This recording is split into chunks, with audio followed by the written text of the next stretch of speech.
Hi, I'm Alex Van Brunt. I'm going to be talking about my Pandapas Pond illegal unmarked trail approval proposal. As you can see, it's kind of like this title slide. This is a map of the current Pandapas Pond trail system, where you can see some of the trails marked all over the place. Some blues over here, some blacks over here, and some greens kind of throughout. So on this next slide is the illegal unmarked trails that currently exist in the Pandapas Pond trail system. These are just four of the popular ones. There are a bunch more. These are just kind of the four most common ones people know of when it comes to the illegal unmarked trails. So here we got Jabberwocky, we got Hairball, Beauty, and Holiday. At the bottom of Beauty and Holiday, there's a nice kind of jump section that a lot of people like to hit. And all of those are kind of the majority of the popular unmarked illegal trails.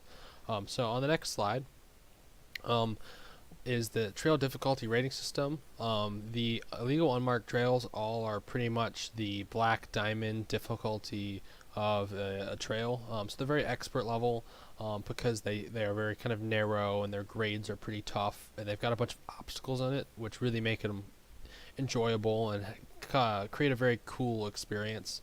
A lot of the black diamonds that are expert level for the legal trails, they tend to be kind of not so steep and not so narrow and really aren't any obstacles.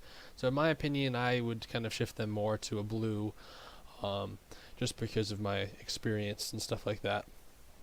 So that's why these illegal unmarked trails, for them to disappear, are such a huge impact on the mountain biking community, because they are a good challenge and really are some of the best trails in the system that they have created already. So if you kind of look at some of these numbers, I'm going to kind of describe using a chart on the next slide, kind of what makes for these trails being like what they need to be legal. So if you pick up some of these numbers, like 12 inches or more diameter or for width of a trail, some of the grades, some of the obstacles, those are kind of, you'll see on the next slide that they kind of transition into those requirements pretty well. So a trail one class 1 is a trail that requires very little development. It's kind of very natural and doesn't need a lot of constructed pieces, where class 5 is very it's basically fully developed trail system.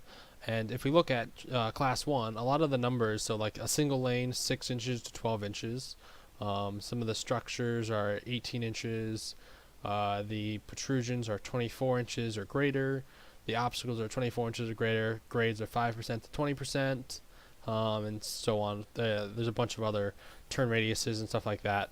So basically, if you look at class 1 and a little bit of class 2, they are both the expert level kind of class trails, and these requirements are what we need to make sure the trails maintain, make sure they don't have anything that are way outside of these boundaries, so that way they are physically safe trails, so that way when they do open them up to the public and put them on their signs, they are safe and valid. So on this next slide, here's kind of an example banked turn. So some of the unmarked trails have some banked turns, where majority of the legal marked trails don't have banked turns. They're just turns that have a washout corner, so they're very flat. You can kind of see on this part of the corner, it's the bank that you can kind of ride up on, and really get some more speed and come around a corner safely without washing out into the trees or whatever's on the other side of the corner. So these are very necessary on a lot of the turns, and a lot of the illegal unmarked ones have them, so we need to make sure they are constructed properly, so that way they don't break out or rip apart when someone comes flying down, so that way it's safe for them to use it. So here's kind of one of the United States Forest Services kind of descriptions of what it needs to be. They have a bunch more of other diagrams and pictures and stuff to create all of the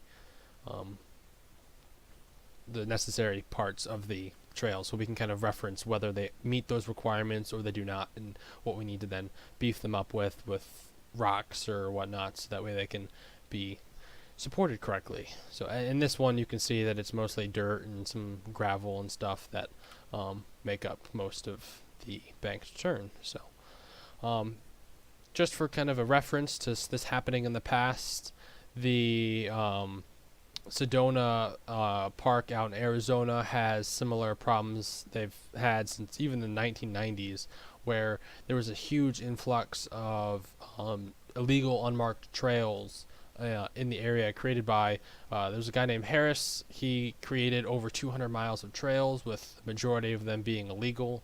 Eventually, over time, this kind of brought in this whole group of mountain biking enthusiasts, which really grew the town. So it shows that with mountain biking, when you support the community and kind of equally on both sides, keep the park in good condition, as well as foster new growth, it creates this new environment that can help bring in people and help build up the town. So it brings in new bike shops, or builds up new bike shops, since now more people are wanting to go mountain biking. So it kind of brings in this economic factor as well.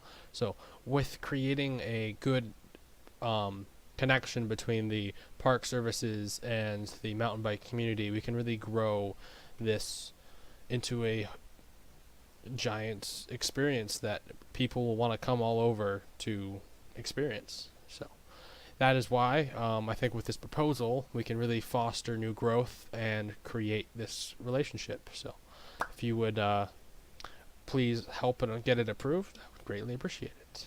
Thank you.